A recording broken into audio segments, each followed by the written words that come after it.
Welcome to Demolition Success Secrets, the podcast that's changing the game for demolition businesses everywhere. Ever wondered how a wrecking ball wielding industry can leverage digital marketing to dominate their market? Well, we've got the blueprints, strategies, expert guests, and more to show you how. Stay tuned, because we're about to blast through the barriers of your business. Alrighty, guys, welcome to a very, very special episode of Demolition Success Secrets. Today we have a longtime friend, a mentor, someone that I look up to.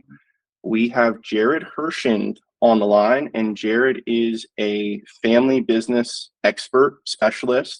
He comes from a long line of winners and very, very smart people. He has overseen multiple generations of their family business. Jared, you're third generation, correct? First member of the fourth generation. Wow. Okay. Amazing. And I've always looked up to you as some background guys. I used to work with Jared. And to be frank, I thought he was one of the owners of that company at first. When I first came in, I'm like, this guy's really put together. He's smart. This must be an owner I didn't know of at the company that I was working at the time, alongside Jared. So yeah, Jared's awesome. And in this demo business world, in this industry, so many of you guys are multiple generations. So Jared, welcome to the podcast, man. I hope that was a decent enough intro. That was phenomenal. Thanks for having me. I look forward to answering your questions and helping these family businesses grow. Absolutely. Well, yeah, let's just start kind of your background. So tell me about Jared and tell me about how you became a specialist in the family business realm. Well, seeped in a family business that started a long time ago in the early 50s. My family had an idea and wanted to be an entrepreneurial group. So they did, and just watched it, and growing up I grew up in Branson, Missouri, and you were just around it. You were in the town, the business was there. You'd go to work with your dad, you'd go to work with your grandpa or your grandma, and it just didn't seem like it was anything. That was kind of the norm. But as I went to college and started to get out, started to see how unique family businesses could be, that there was something special about the family business, and that we were doing things right in the family business space. I kind of started paying attention, started volunteering to be on committees, to help with projects in and around the family business, not the business, but the business of the family. And that's one of the big terms that our group uses, is that the family really works on the business of the family and lets the business be the business. Got it. Makes sense. Yeah, I think that's awesome. And I do wonder, because some of these demolition companies, they're at that point. Some of them are not. Some are kind of still in the weeds. So we'll take a little bit deeper of a dive there. What have you seen are some of the unique challenges that family businesses face? The biggest family challenge, or the biggest challenge in family business, is that word family. You're working with people that you love. They may be your wife, they may be your husband, they may be your mom, your dad. And so there's not really a way to decouple all of the other relationships that you have. Where when Chayton and I worked together, I loved working. He's a hustler. Y'all, this man has been an inspiration to me as well over the years. He's always going. He's thinking. And when we were together at work, we get to leave and you get to go home. And you get to have a few hours off and a weekend where you don't see those people, or you don't think about everything that was going on at work, because that's your work life and your home life is yours. With a family business, it's much different, because you'll go to birthdays and you'll see them on the weekends. And, really sometimes you can't stop talking about the work. Okay. Do you have a number two by chance? I do. I've got number two would be just understanding. It gets into governance and the roles of each member of the family, each member of the business, and then just, the best practice is really setting up the governance to say, here's what we want to do. Here's what we expect, and we're going to put it on paper and we're going to follow it. And then we have to we, the family members, whatever our role is, we've agreed to it, and maybe not unanimously, but the group, maybe the founders, like, I want to do X with the company. I want to build it up, keep it forever, which is what my family has done. We've talked at length, and we have a very clear understanding that we want to remain family held forever. We've got a huge group. There are 38 owners right now. There will be more, but we're kind of, not to get too much in the weeds in my head, it will all be owned by trusts going forward, which is something we'll talk about here in a minute for your guys. Mm-hmm. But when you've got that many owners in a room, or you've got to say, what are we going to agree to? So family held forever for us means part of that group will own, all or part of that group will own the business. So if I wanted to leave, that doesn't mean that the business is not still family held forever. It means that a core group of folks will own this business or businesses, because we've been able to buy more businesses as the core businesses have grown, and we're trying to look at ancillary businesses that complement the motherships. And so that is a huge part of our focus. And if you don't have that clear and you don't have that understanding, it's easy to get frustrated and have one family say, oh, no, that's not what I want to do. We don't necessarily want to be in this business forever. We may want to sell and go do something else. Right. Cool. Yeah, that sounds fair enough. The dynamics are pretty crazy, and I'd assume in the demolition world, it can be broken down to, let's say, father, son, grandpa, if grandpa's still around. And then, of course, there's the splinters of the family members, wife, kids, or wives, let's say, kids, that kind of deal. So leading into the next thought is, what are some ways that family businesses can balance the dynamics of the family relationships while still being able to have a business run? Like, what are some of those tactical, like a therapist is coming to every family meeting, or what are some of those maybe brass tacks, we'll say, that help keep things together that you guys recommend? I think the biggest thing is for the leadership to have, I go back to governance, but either an advisory board or a board of directors that helps with hard decisions. One of my favorite stories on my grandpa is that he and his brother, they were the 1 and 2 in the business. And when they had a small board, fledgling, but let's just say a couple advisors that they would meet with quarterly as they started their board. And they would each, if there was a conflict in a decision, they would each write the other's point of view as positively as they could. So it was a competition. It was kind of a double blind study. If I'm for my position, I have to write the for position that Chayton is wanting, the opposite of what I want. And that was just their practice. Does that make sense? Mm. Did Yep. I explain that well? Mm. So, and then the board picked, so they didn't know who was writing the positions, because they'd change it up back and forth every once in a while. And then the board picked, and then whatever decision was picked on by the board or approved, they would go with, no questions asked. And so That's hard, because that's giving up control. But the biggest thing is, we've seen it so many times. The decision makers, if it's your company, it's your company.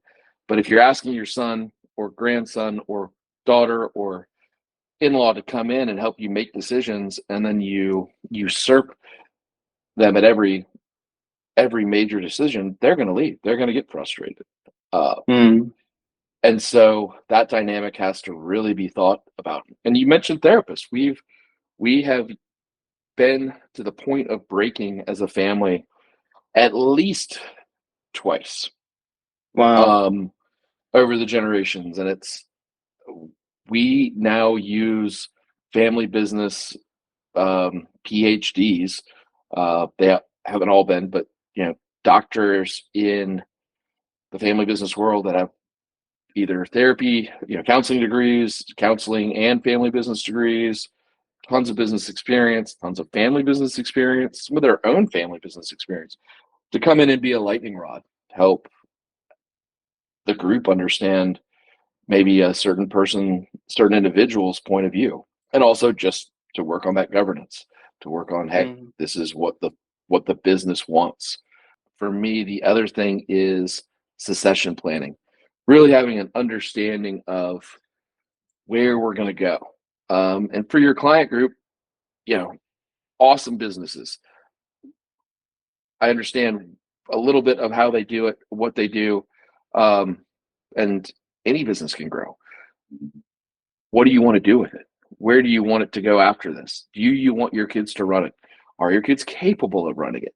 Having those conversations, with your spouse, if you're the G1 or the owning member of G2, and looking downstream to say, man, my son's name is Jack. Like, is Jack interested in this? Does he have to be? Do we want it to be? And what do we want for our business?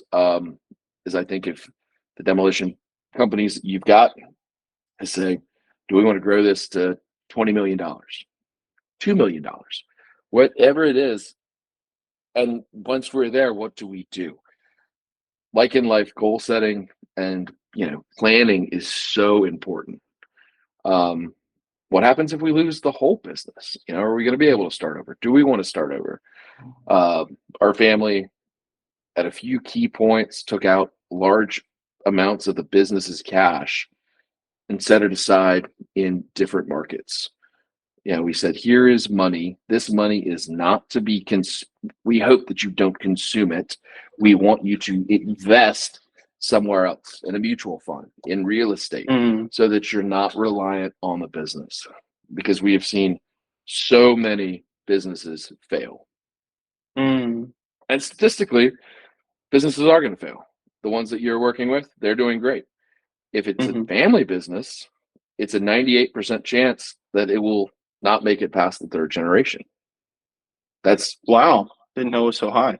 G1 works their tails off. They make all the money. They work. They consume a little bit of it, but they're so busy building this company, and it creates a lifestyle, most likely. G2 may come into the business. They may work it, but they're not working as hard, most likely, and statistically, as their parents did. And it becomes a lifestyle. You have the cars, you've got the boats, you get to go out to eat all the time, whatever it is. And then you're starting to consume more than the business can make in 98% of the cases. And this is one of those, it's so hard. It's like when people go, well, I won't die. I'm not going to get, we're all going to die. Just the statistic, though, is 3 generations. And that's about a 60 to 70 year plane. The money is started and it's gone.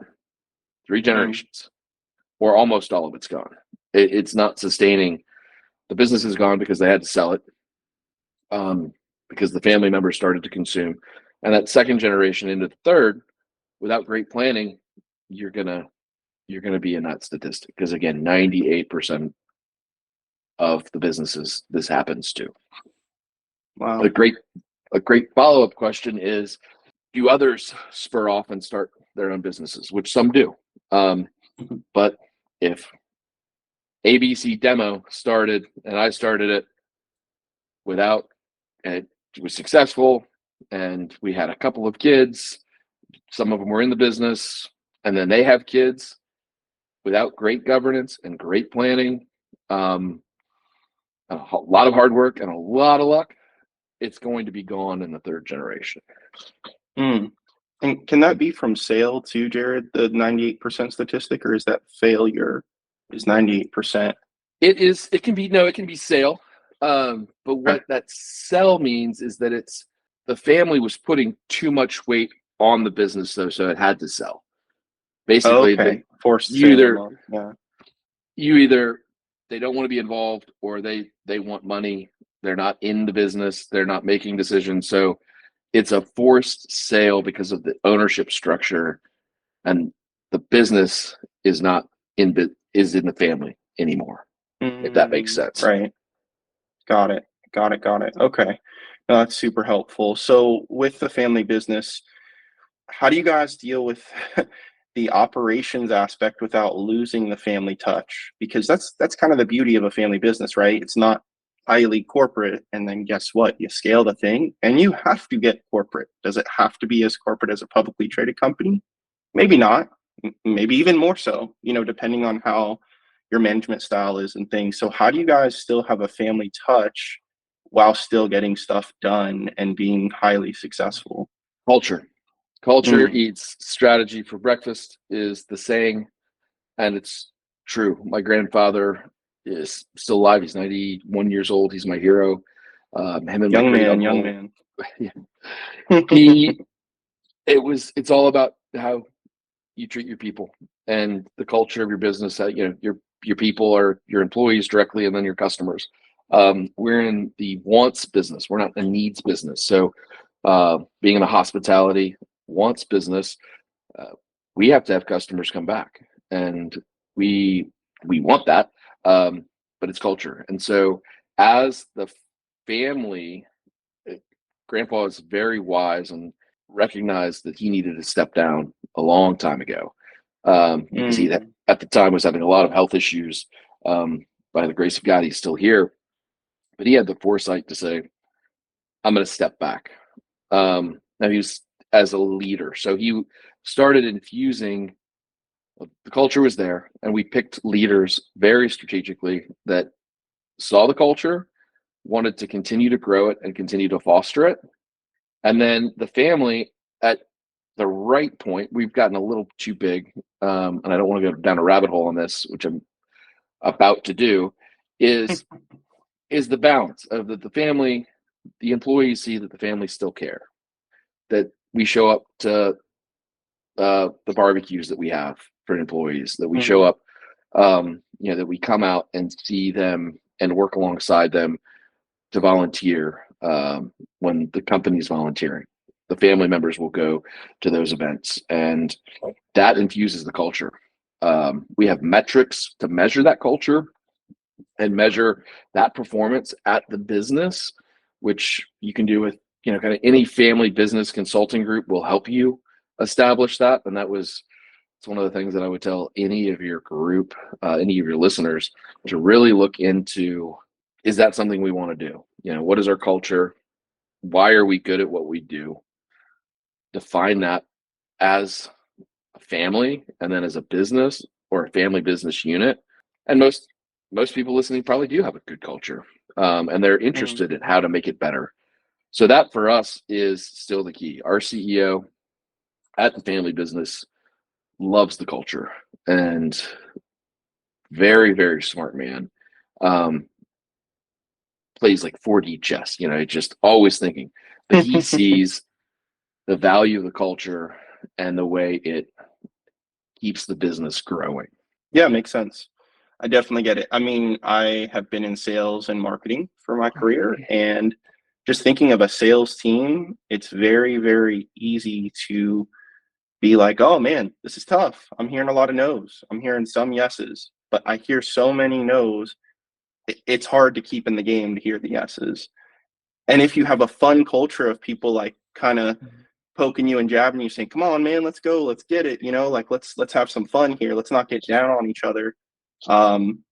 It's pretty cool. And I would imagine from your experience, and obviously in our clients' experience as well, demo is tough.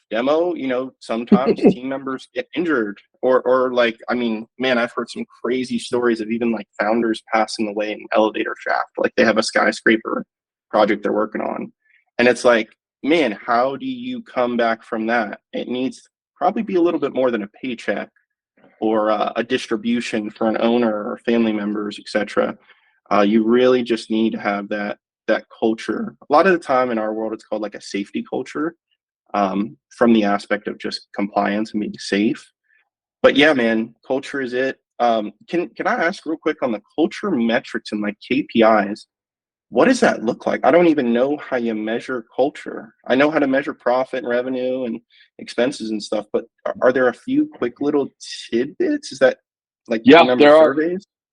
Team member surveys. So we do a survey that we have crafted through, again, the family business is pretty big. So for like the demo companies, one of the biggest ones is engagement. There's called a Great Place 6 and or maybe a Great Place 12 now, and that measures engagement of your employees. Nationally, engagement in employees, which owners, you're going to not be excited about this, but across the board, everybody that takes the survey, the average in America is like 34% engagement. So of 100 employees, only 34% are engaged every day when they go to work. Interesting. And you're like, say what? Ours is above 67 across. Jeez. So that shows that we've got a culture that we expect work and we monitor it. And that it is fun. We're in the business of families having a good time, but we want that engagement. So that's one of the ways we measure it. And then our own custom survey, which took years and years of distilling and trial and error, but we've got it and we give it to our employees once a year. And we see how we're doing on culture, how their leaders are leading. That's one of the biggest things. We have a lead with love culture, which there are a lot of neat books out there that you can look up on leading with love and how to do it, and still have amazing results. People are like, is it just going to become too soft? Are we not going to, get the same results? You actually get better results when you lead with love, because you're telling the person, I want to take care of you. I want you to be successful. Ultimately, because it's the best thing for you. And it also helps you, the employee, and transparently, it makes us more money. But we're giving you the opportunity. We want the best for you. The best for you is the best for you. And it also is very good for us. And with that culture, with those, if you got that kind of leadership, people will run through mountains, or over mountains and into burning buildings to save you, because they want to work for people. This goes back to sales, and you and I've talked about this a long time. People want to feel cared for, right, loved, and important. They want to have a value, a self-worth, and a lot of that is facilitated at work. You come to work, you are given a task, you do a good job, and you're fulfilled. And that's what I think a lot of us are looking for, whether it's fulfillment at home, fulfillment with work, if you're religious. But if you're fulfilled at work, you're going to be more likely to be fulfilled at home. If you're fulfilled at home, you're more likely to be better. And it's just this wonderful kind of upcycle. I like it. A lot of the time, demolition industry gets the idea of a hard-nosed culture, and it is to some extent. It has to be. You're going to have calluses on your hand, but and boots on the ground. You might have a truck as well, but also these people are amazing. I mean, the guests that we have on the podcast, my clients as well, are really incredible people. They truly care about their team, and kind of like you said, my clients at least are typically not the little guys. In our industry metrics, they're usually doing $3 million or above. I do have clients doing 35 million and even bigger than that. So yeah, they've kind of evolved to some extent where they understand, like you said, what's good for our team is good for us, and what's good for us is good for our team. They've really kind of instilled that.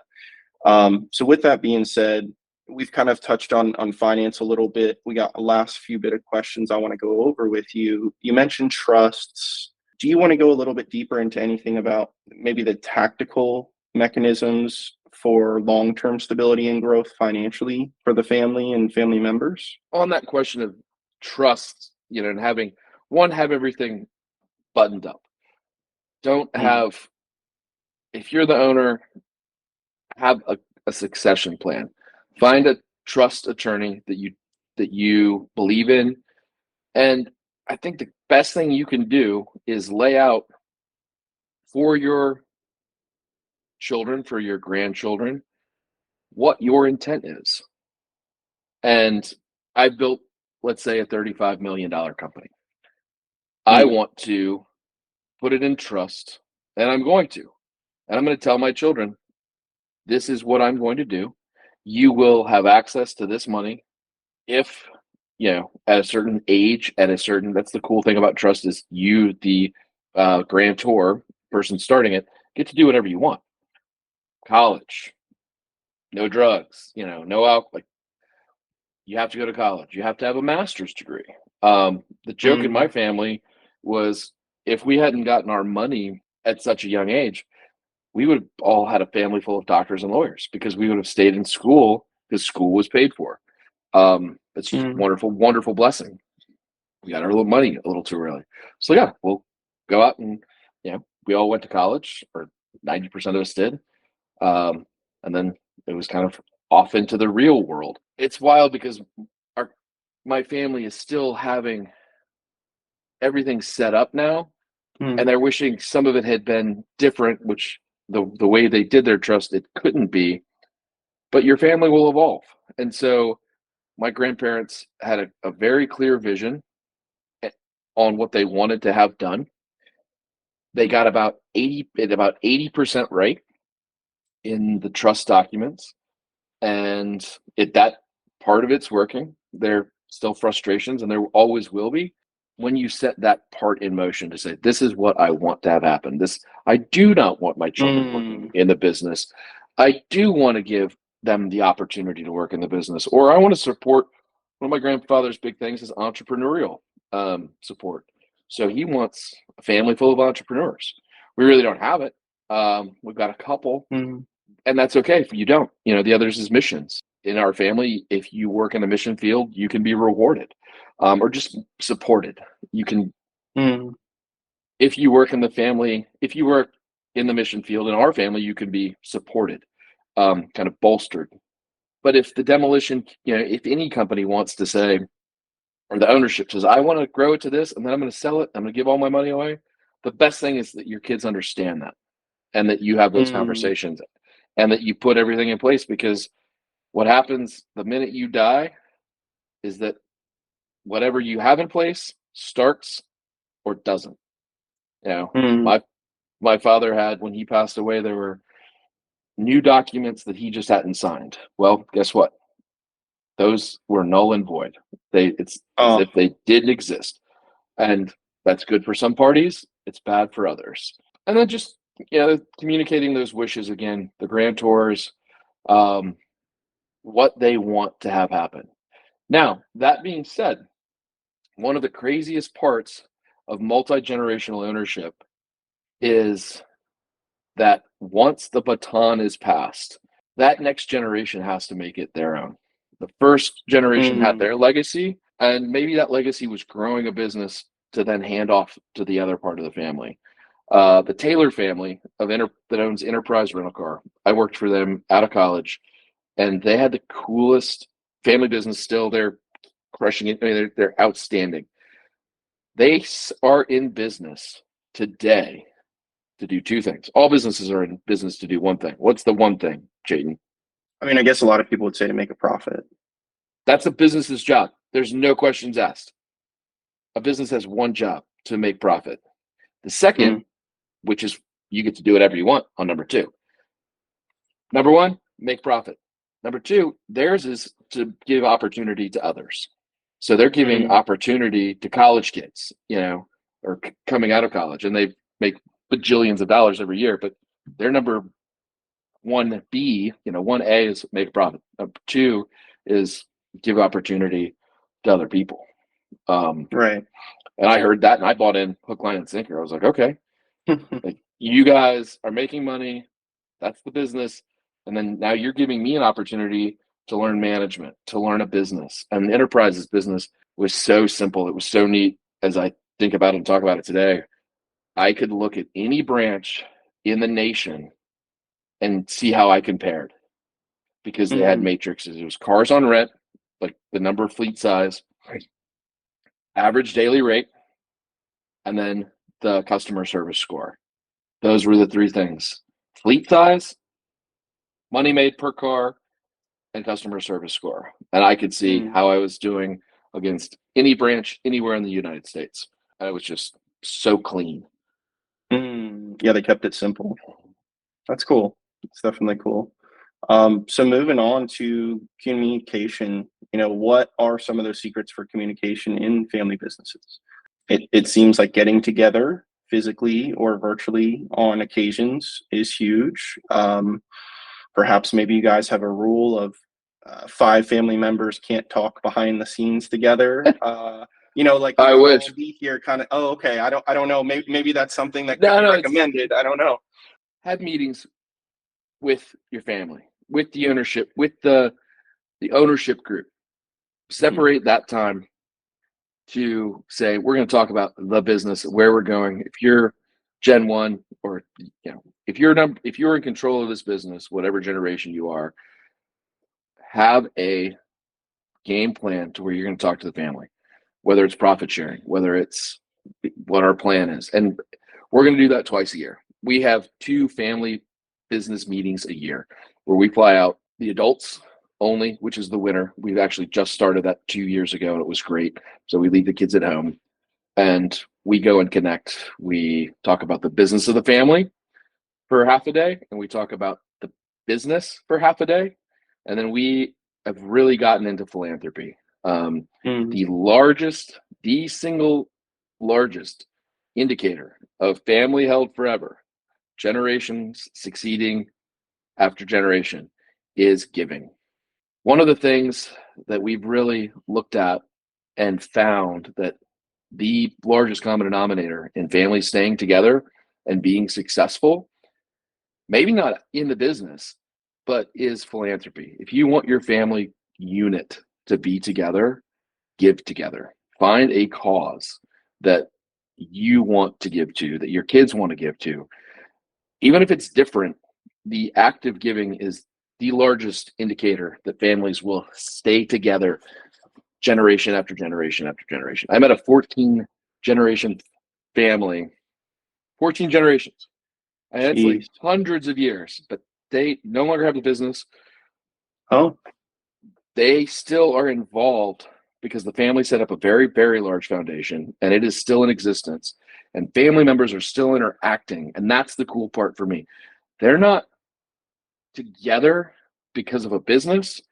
They're together because their family had a business, did very well, sold it, and some may still be owners. They may still have stock in whatever company it was and exists now, but they're still giving together because if they're a member of this family, they can be involved in the giving part. They can be on the philanthropy board. They can give away the money. And so we're really working hard on philanthropy on our end. So those are our 3 business. When we go together as a family, we talk about the business of the family business, and then the philanthropy that we collectively are working to give funds away as a group. That's awesome. That's super cool. Well, last little bits we got. So getting external advice, leadership, etc. Where's a good spot for that to be, right? I mean, I know you guys are long past that. Maybe you could touch on when that happened in your family, how big the company was or how old it was. And then maybe, looking backwards and telling our audience, hey, at a certain revenue or a certain employee count, that's when you can get past the family. Because in our world, sometimes it's, like I said, grandpa, father, son, they're rocking a, I don't know, $5 million a year business. And they just are, we're stuck together like glue. But they need to get a secretary. They need to stop answering the phones. They need to get someone who can maintain the equipment, not they themselves. Was there anything that you guys saw in your family business that got away from, your grandfather and his brother? Where did that start? Where do you recommend, perhaps? Each of the businesses had their own president. They had their own leader. We had 4 or 5 businesses. We were growing. So each of those businesses had their own kind of leadership group. Then my grandpa and his brother, grandpa was the CEO. So he was leading those leaders. My great uncle was doing the marketing. He was out promoting the company at large. So we had natural leaders kind of growing within the organization. To your point of if it's truly, I'll call it a mom and pop, or if it's 2 generations running some sons, really have a conversation with your kids are we growing and do we want to do this first and foremost? And Mm. look at your strengths and your weaknesses, a SWOT analysis. Where do we need, what's our opportunity cost? Do we need a maintenance team for the maintenancing of our equipment? Do we need a better accountant? Do we need a better, in some families, they just have to really look at what their need set is. Because you can spend all the money in the world on technology, but if you don't need technology, you've wasted a lot of money. If it's equipment, do we lease? All of these questions they know, but to really have the best advisors you can, whether it's an accountant, whether it's a lawyer, and lean on those folks, trust them. The sooner you can get an advisory board to look at your business and help you see the forest from the trees, the better. And that can be quarterly at Ideal. Our family has a board of directors that meet quarterly, or it could be twice a year, it could be once a year, depending on your size. Start getting that outside counsel to say, hey, it's like going and getting a physical every year. You go, whether you like it or not. I don't like going as I get older. One, I've got all the data year over year now, and I can see what my trend is. Am I getting healthier or am I getting less healthy? Is the business growing? And are we not just key performance indicators, but are we hitting the goal we wanted to set of setting money aside for the other generations, for having a really good succession planning of, if mom and dad die, here's what happens with the company, who takes over, who are the shareholders, who gets the business. And so the sooner you can get those advisors in place, the better. If you are at a point where you have those advisors and you're really worried and thinking about the family's growth in and around the business and what to do, maybe some of them should be in, shouldn't be in, should be taken out. There are family business consultants that are great. They are like anything else. You get what you pay for, and then you also get to choose. You may not like so-and-so. It's a personality. It's a professionalism. I mean, they're all professional, but it really comes down to personality. And we have gone through a few, when we started our family council, which was that was the business of the family that we really went to. We had a great PhD that helped us set it up, was with us for years. And then we evolved. He's still very good at what he does. We love him, but we needed more of a family CEO, someone to come in and really be able to say, hey, Jared, and I'm not in the business, but hey, Jared, you could use some coaching on how you're communicating with your cousins and your brothers and sisters. Oh, okay. I can be a little abrasive, or I can cut people off at the knees, or we need to really talk about the people that don't feel heard in the business. The people that don't get to make decisions, that don't get to go on all the trips, because that stuff will fester if it's not addressed. And I don't want to say that you need a whining fest, but there are issues that families wrestle with at all levels. That's interesting. I don't know. Would you say, as a random question, we don't need to talk about your own family, but in general, from your experience, are family businesses typically advisable or not? Because I know sometimes people will say never work with friends, never work with family. I'm sure you have some really good insights. If you could kind of just summarize in a brief idea, I'm sure for you, you'd say it's been a blessing. There's of course challenges to it. What would you say from your experience at a broad length of family businesses? Worthwhile? Maybe should. Yeah, absolutely. No, I think it's actually the coolest thing you can do, because I've got cousins that I see on the business side, the business half of the family, which is my dad's side, that I'm forced to be together because we're choosing. Like, I can sell my shares at any time. I want to do business with this group of people because I want to, like the Taylor family, to continue giving opportunity to others. I love what our businesses do, what they do for our guests, for other families, and for my family. And so it's been a lot of hard work. There are tons of pitfalls. There are tons of frustration, but ultimately you're getting to be with the people you love the most, your family, and they love you. And so getting to see them succeed is amazing. And one of the coolest things that I've learned, Chayton, too, and I want all of your audience to hear this, is it's okay for members of your family to not come into the business. Make them successful and bolster them in whatever they want to do, because that's what makes a good owner. If I want to be a delivery truck driver, I want to be an astronaut, realistically, the family is better if I am that person, because then I'm a better owner than if I'm the son of a demolition company, because that's what we're talking about, who doesn't know, that I wanted to be an engineer. And if dad's like, nope, you're going into the business, I need your help.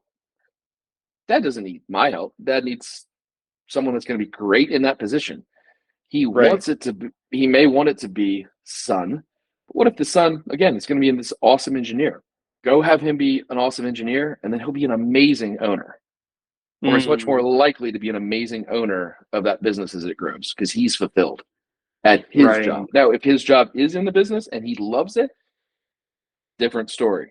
And the best family business success stories are the ones that fight it out and get help and use governance practices, use outside advising, and then have great succession planning through the use of trusts and the family understanding how ownership's going to change.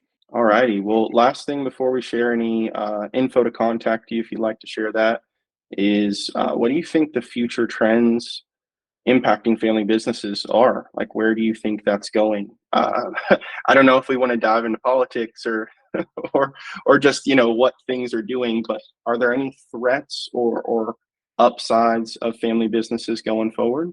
And the upside is, you're helping your family and then others. I don't remember the stat accurately, but 70% of businesses in the United States are family businesses.